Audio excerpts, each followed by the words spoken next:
This is Senator John Azota Mbata, President General Ndibo worldwide. I am calling upon Ndibo Nine, wherever you are in Nigeria, to quickly go and take advantage of the voter registration exercise that is going on right now. Go and get your card as quickly as possible. Secondly, I would like to call upon the federal government of Nigeria to quickly release Nnamdi KANU. The government has no serious advantage in keeping him. It is important that the government ensures his safety and his welfare, and the government must allow him to go and get medical treatment as quickly as possible. The government must adopt a political solution to this situation. I do not believe that the government has any serious advantage in keeping him any further. Thank you very much. Good day, sir. Viewers, if you are watching, click on the like button, drop your comment, and also share this program to others. Subscribe if you have not done so. Nnamdi KANU allegedly reported that he was poisoned by federal government in Kenya. Is this true? This is a controversy going on among the youth and the elders in Igbo land. What do you have to say about this? A very embarrassing moment for Nigerian government as the revelation continues to come from different quarters. The Igbo nation in diaspora and within Nigeria here has been reacting to the controversy over how Bola Ahmed Tinubu rejected his quest to visit a medical clinic in Abuja. Not only that, Nnamdi KANU's test has been taken to different countries of the world, and it has been confirmed that he is suffering from illness that is very, very dangerous, and if care is not taken, it might escalate to something that both Nigeria and the world will regret the consequences of what is going to come out of there. He also recorded that his lawyers went to court to get court in order for them to allow him to have access, not to just have access to his health care, but unfortunately it was rejected by the government of APC under Bola Ahmed Tinubu. So what that tells is send a very wrong signal to what is happening in Nnamdi KANU right there in DSS. After the test has been taken to so many countries, and his own personal doctor actually confirmed that he is due for a medical checkup. Sometime last year or early this year, the issue of congestive cancer also came about, where it was reported that his leg are swollen up as a result of he lacks some certain distance. And most of these treatments are administered. That's the fear by DSS doctors, which can never be trusted. Just imagine, what the kind of trauma Nnamdi KANU is going through in DSS custody under the Bola Ahmed Tinubu Buhari's administration. But it has become very clear that what was said when the likes of Buhari, Malami, and Femi Adesina, made it very clearly, that they wanted Nnamdi KANU to die. So what transpired in Kenya is coming out gradually, and it has been alleged and reported, verified, confirmed that he was actually poisoned. Poison. You know what I mean? Poisoned in Kenya.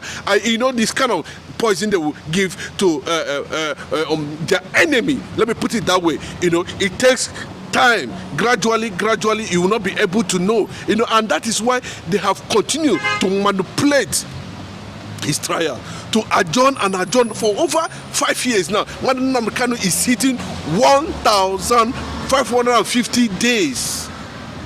1,550 days in DSS custody for just no cause, just because, you know, I don't know how wars has become violent in Nigeria. But Mr. Chinedu, we've seen the ONAZ leader, Mbata, is saying he's warning the federal government, if this man dies in DSS custody, chaos will happen. There's no doubt about that, you know, because the whole region of this country, including the Middle Belt, the South leaders, you know, the Igbo leaders of thought, you know, have come out to, even I can tell you in honest truth, you know, some powerful Yoruba leaders, personality has continued to throw their voice. I can remember, you know, what late Pa Ayo Adebanjo said about Mazi Nnamdi Kanu's release. But unfortunately, you know, because it is run by a jihadist government, a government that's rejected, you know, anything that has to do with, you know, transparency, anything that has to do with, you know, justice, anything has to do with compromise, anything that has to do with, you know, genuinity and reality on ground. Mazi Nnamdi Kanu is facing, you know, a tyrannic, you know, extremism by this APC government. Yes, Azon Tambata, the present day Ohanaeze leader from Ikwere River State, has made it very clearly. And of course, he sent a very strong signal. The Middle Belt leaders also sent a very strong signal that Mazi Nnamdi Kanu must not die in DSS. It's not even the Igbo leaders that are talking.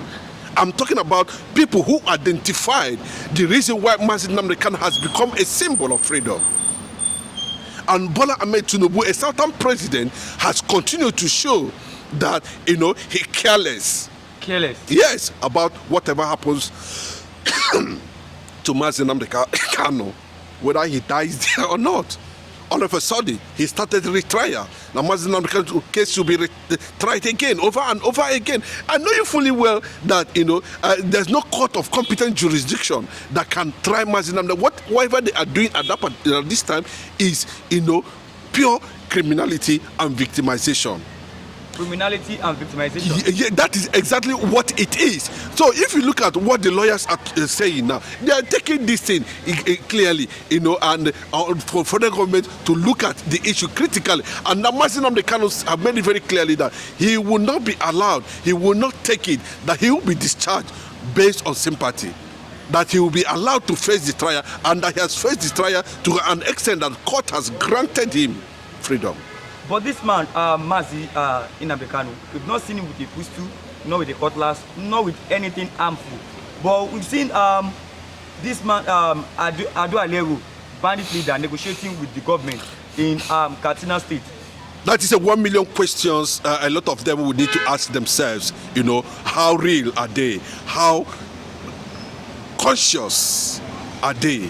Do they really understand Nigeria? Can they really come up boldly and say that this is what Mazi Nnamdi Kanu has actually done? Mazi Nnamdi Kanu has never handled gun. Mazi Nnamdi Kanu is using word for resistance. I don't know how word has become violence, but this is a clear thought, you know, of attack on the Igbo nation. Nnamdi Kanu has the right, not a privilege, for agitation for self-determination, given the situation really on ground. You can see what is happening, but a lot of people are wondering why Bola Ahmed Tinubu want Mazi Nnamdi Kanu dead. Dead? Yes. If he doesn't want Mazi Nnamdi Kanu dead, what is Mazi Nnamdi Kanu still doing there? And in his right down in his nose, he is saying, allowing, authorizing bandits, terrorists who have killed thousands of Nigerians to come into his cabal and dialogue and wine, and at the end they make peace, and a lot of things funds we are being transferred to them. Mazi Nnamdi Kanu is not asking federal government to foot his bill. Mazi Nnamdi Kanu medical history have shown that he was actually, you know, poison injected in Kenya. But some people are saying this is politics. Is that true? It cannot be politics. It cannot be toying with the destiny of over 85 million Biafrans around the world. and you are saying it is politics. That is absolutely not correct. The consequences of Nnamdi Kanu's death, Nigeria can never stand it, and they will never stand it. That is the truth. There has been massive solidarity for Mazi Nnamdi Kanu's release. And people are wondering, why would Bola Ahmed Tinubu want Mazi Nnamdi Kanu dead? And that is a 1 million times question. Yes, the middle belt, the Igbo communities in South and Southeast have taken a position. You don't know what it will look like at the end of the day. I can tell you that they are not happy with the way Bola Ahmed Tinubu singled out Mazi Nnamdi Kanu among other people. He came into power. He released other people, who might have committed the same offense with Mazi Nnamdi Kanu.